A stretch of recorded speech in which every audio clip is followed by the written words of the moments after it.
எனக்கு விவரம் தெரிஞ்ச வயசுல இருந்தே சின்ன சின்ன கதை படிக்க ரொம்ப பிடிக்குங்க. அதனாலயும் என்னவோங்க, எனக்கு கதை எழுத ஆசை வந்துடுச்சு. அந்த கதையை இப்போ யூடியூப்ல பப்ளிஷ் பண்ண போறேன். நாவலா அத்தியாயமா தொடர்ந்து வாட்ச் பண்ணிட்டு எப்படி இருக்குன்னு பார்த்துட்டு லைக் அண்ட் சப்ஸ்கிரைப் பண்ணிக்கோங்க. வாங்க இப்போ கதைக்குள்ள போகலாம். கண்ணுதான் தூங்கவில்லை. அத்தியாயம் 1.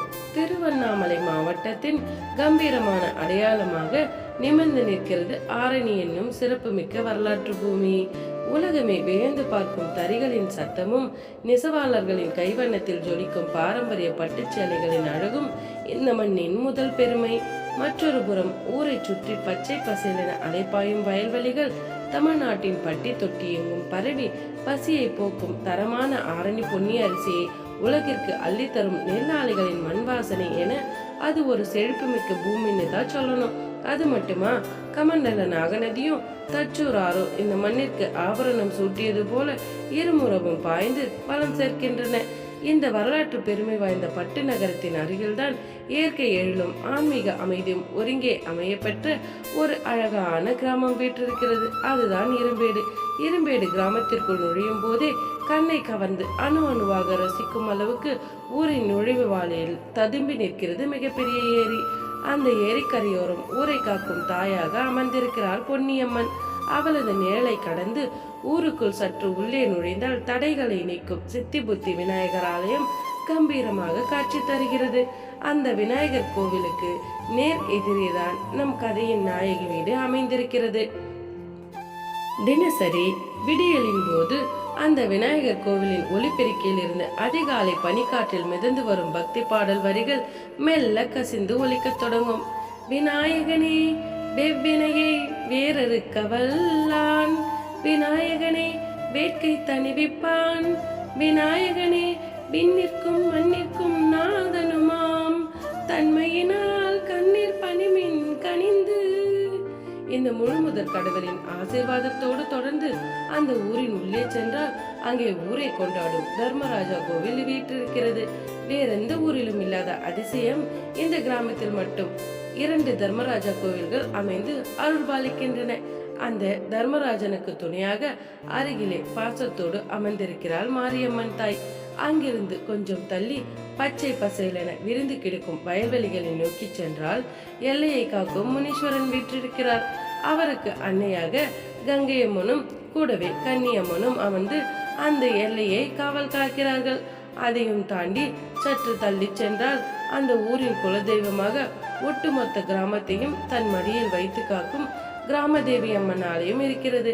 10 ஆண்டுகளுக்கு ஒரு முறை மட்டுமே நடக்கும் இந்த சக்தி வாய்ந்த அம்மனின் படைச்சாற்று திருவிழா என்பது அந்த மாவட்டமே விழுந்து பார்க்கும் ஒரு பிரம்மாண்டமான திருவிழாவாகும்.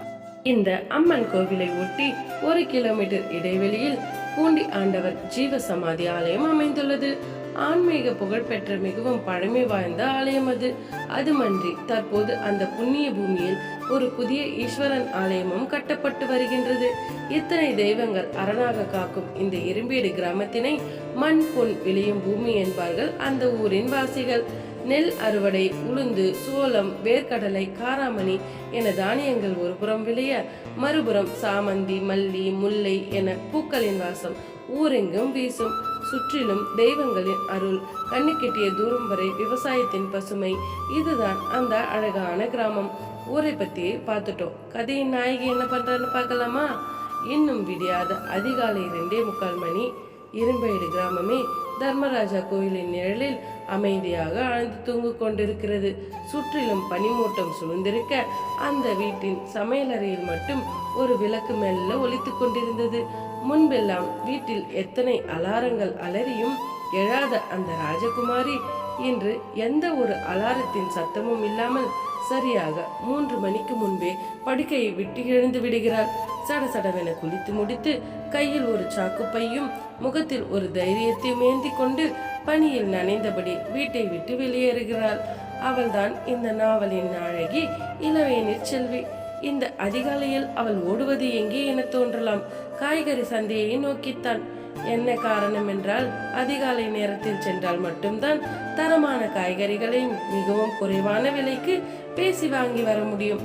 தன் மளிகை கடைக்கு வரும் ஏழை எளிய ஜனங்களுக்கு நல்ல பொருளை கொடுக்க வேண்டும் என்ற அவளது நேர்மை அந்த பனி விழுங்கும் அதிகாலையிலும் அவளை ஓட வைக்கிறது. சந்தையில் காய்கறிகளை தேர்ந்தெடுத்து வாங்குவதோடு அவளது வேலை முடிந்து விடுவதில்லை. கிராமத்து மளிகை கடை என்றாலே எல்லாம் இருக்க வேண்டும் என்பதே 90களில் வாழ்ந்த மக்களின் கருத்து.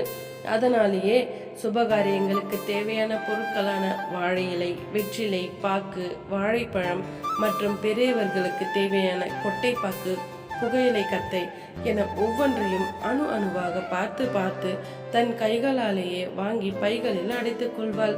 மணி 6ஆவதற்குள் அவள் மீண்டும் இரும்பேடு கிராமத்திற்கு தன் கடைக்கு வந்தாக வேண்டும் என்பது அவளுக்கு அவளே எழுதி கொண்ட விதி.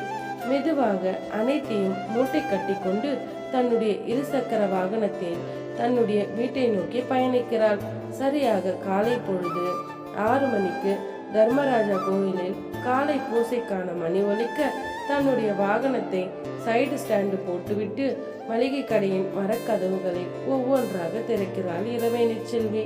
வாசலில் அம்மா திரித்த சாண தண்ணீரின் வாசமும் ஈர மண்ணின் வாசமும் கடையை சுற்றிலும் ஒரு நிம்மதியான சூழலை தருகிறது. கடை திண்ணையில் சாமி படத்திற்கு ஊதுபத்தி ஏற்றி வைத்துவிட்டு கை கூப்பி வணங்கும் போதே வாசலில் ஒரு மிதிவண்டியின் சத்தம் கேட்கிறது. வந்து நிற்பது ஊரின் பெரியவரான முனுசாமி தாத்தா. என்ன வேணுமா? சாமி கும்பிட்டாச்சா? இன்னைக்கு நான் தான் உனக்கு போனி. 1 கிலோ பச்சரிசியும் 1/4 கிலோ துவரம் பருப்பும் போடுமா என்று தன் மடியில் செருகி இருந்த சுருக்கம் விழுந்த பணப்பையை எடுக்கிறார்.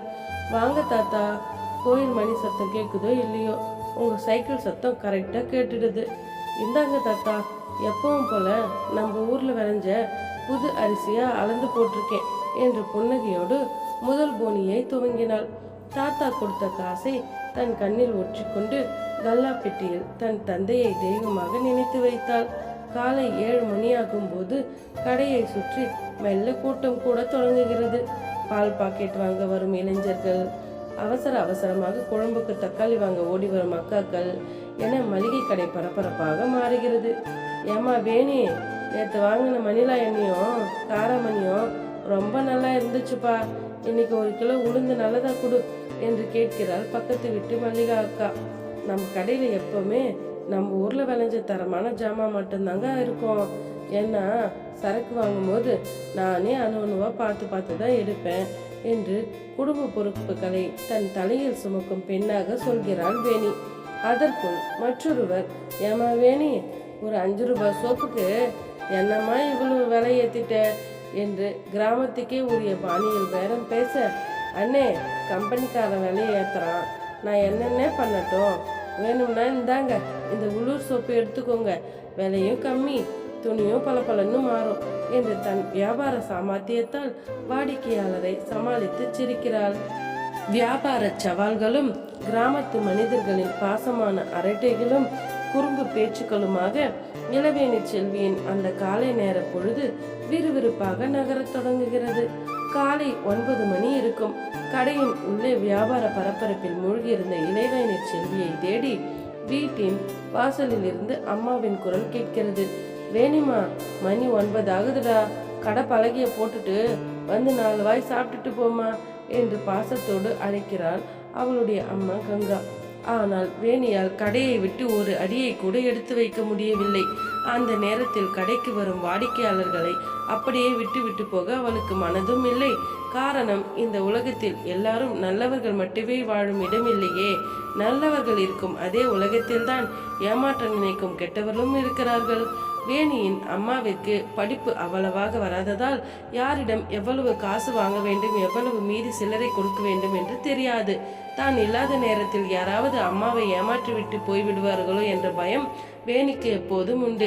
இதெல்லாம் வெளிக்காட்டாமல், இதோ வரேம்மா, இந்த 2 பேருக்கு ஜாமா கொடுத்துட்டு வரேன் என்று சொல்லி காலத்தை கடத்துகிறாள். மறுபடியும் அழைத்தால், பசிக்கலமா, எனக்கு இன்னும் பசிக்கலமா என்று சொல்லியே மணி 10-11 தொட்டு விடுகிறது. மகளின் பசியை இதற்கு மேலும் தாங்க முடியாத அம்மா வீட்டிற்குள் இருந்து ஒரு கிண்ணத்தை எடுத்துக்கொண்டு நேரே கடைக்கு வந்து விட்டார்.